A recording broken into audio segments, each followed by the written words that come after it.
Brought to you by NBC bearing, भारताची पहिली bearing उत्पादक।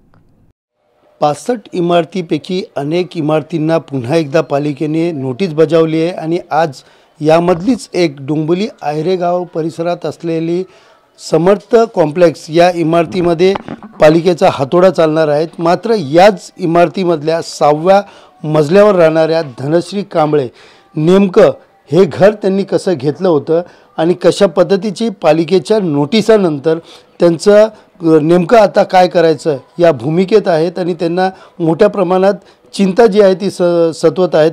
आपण पाहू शकता याच त्या धनश्री कांबळे आहेत ज्या एका बँकेमध्ये गोरेगावमध्ये एका बँकेत काम करतात। आई, वडील आणि भाऊ असा 4 जणांचा कुटुंब हे या ठिकाणी राहतात।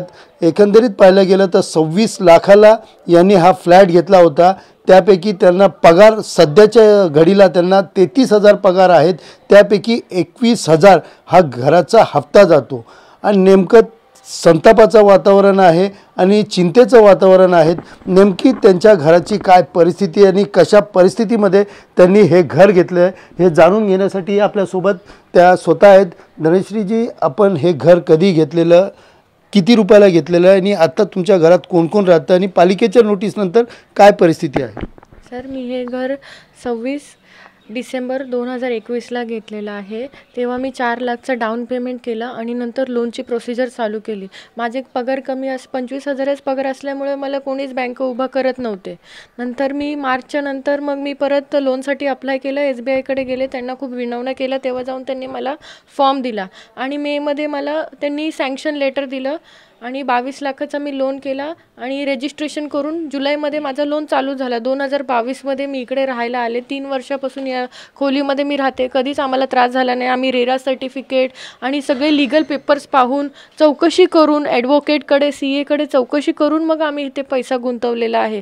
3 वेळा हे खोली आम्ही पाहून गेलो, त्यानंतर आम्ही पैसे दिलेले आहेत आणि रेरा आतापर्यंत होता, मार्चपर्यंत रेरा होता आणि ह्या लोकांनी फोर्स डॉक्युमेंटच्या आधारे ह्या लोकांनी काढून टाकला रेराच्या साईटवर रेरा काढून टाकला।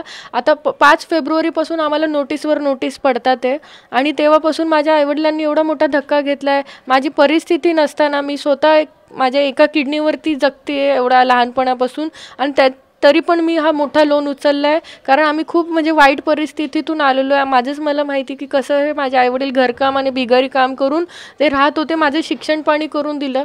नंतर मी माझ्या कामाच्या जोरावरती इथे घर घेतलं आणि आता हे दोघांना जर माझं घर तुटलं तर या दोघांना मी कसं सांभाळणार? 12,000मध्ये माझं चालतच नाही, एकदम हँड टू माउथ सिच्युएशन झाली आहे।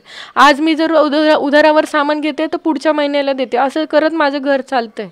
हे माझे वडील हार्ट फेल्युअरचे पेशंट आहे, 30% हार्ट चालू आहे।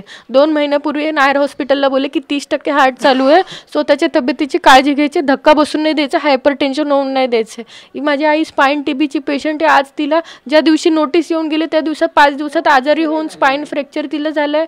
ती पडली, टेन्शन घेऊन ती पडली आणि तिला ॲडमिट केलं ICUमध्ये। 5 तारखेला मी डिस्चार्ज करून घेऊन आले, कारण 9 तारखेला कारवाई आहे। तिला ऑपरेशन सांगितलं, जर मी तिचं ऑपरेशन नाही केलं तर डॉक्टर म्हणे दोन्ही पायाने निकामी होईल। आधीच ती 5% हँडिकॅप होती, आता हे दोन्ही आई वडील जे आहे सिनियर सिटीजन, हे अपंग माणसं मी घेऊन जाऊ कुठे 12,000? तर माझं EMI पण कापणार, घर पण नाही राहणार, मी कसं राहणार भाडे, माझा निवारा कसा होणार? आम्हाला मुख्यमंत्रीकडे हीच रिक्वेस्ट आहे की तुम्ही जो शब्द दिला आहे तो पाळा, कारण आमची फसवणूक झाली आहे।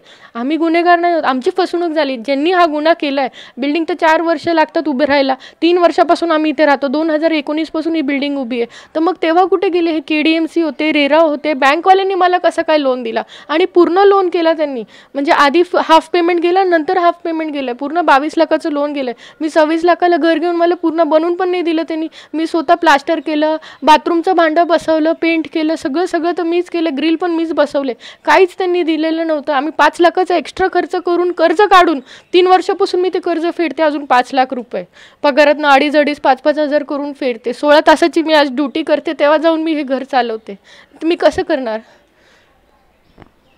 आपण पाहिलं यांच्या ज्या भावना आहेत, त्यांचे आईवडील देखील आपल्यासोबत आहेत। मुलीने घर घेतलेलं आणि कुठेतरी रस्त्यावरनं आपण एक स्वतःचा घर असेल ज्या ठिकाणी राहुल हे स्वप्न होतं, मात्र याच्यावरती आता पालिकेचा हातोडा पडणार आहेत, काय नेमकं तुमच्या भावना?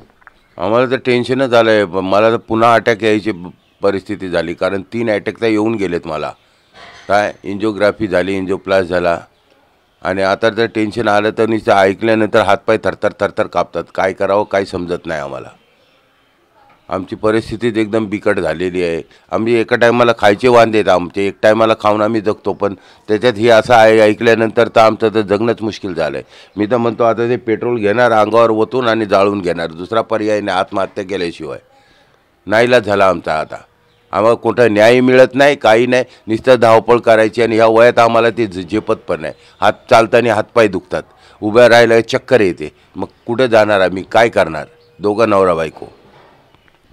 आजी, जेव्हा हे घर घेतलं होतं तेव्हा एक स्वप्न होतं, मात्र तेव्हा पालिकेने कारवाई केली नाही. आता आपण कुठंतरी घरावरती खर्च केला आहे, सगळेच पैसे लावलेत आणि अशात आता तोडक कारवाई होणार आहेत. काय वाटतं त्या दोषींवरती काय कारवाई झाली पाहिजे? तेच विचार करून तेच टेन्शन आलेले मला, म्हणून तर मी एवढे शिरे झालेले गेल्या रविवारी. आणि माझ्या मुलांनी मला कसं उचलून नेलं दवाखान्यात. तिकडे ते शास्त्रीनगरला पहिले ॲडमिट केलं, तिथून जास्त झालं तर मग तिकडून ते लोबल कोणतं हॉस्पिटल आहे, लोबल हॉस्पिटलला ॲडमिट होते मी. आता परच्या दिवशी मला संध्याकाळी घरी आणलं. तर मला एकदम कापार होतं. त्या दिवसापासून नोटीस लागलं ना तेव्हापासून मी शिरे झालेले.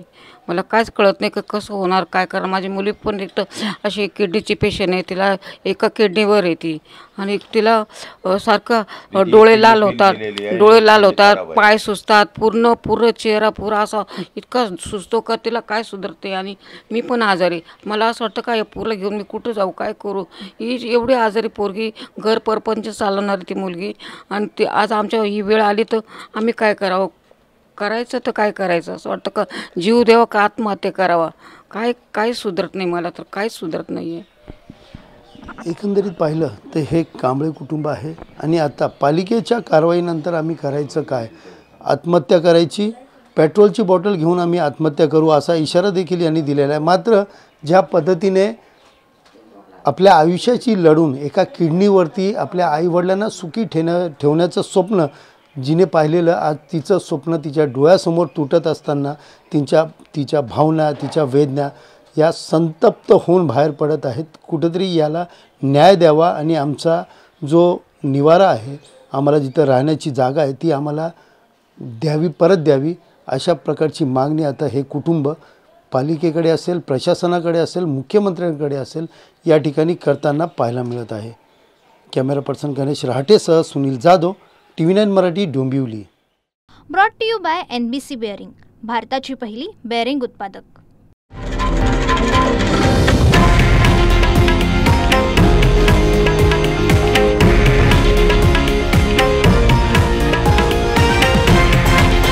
हे आहे देशातील नंबर 1 न्यूज नेटवर्क आणि आपण पाहत आहात TV9 मराठी, एकमेव.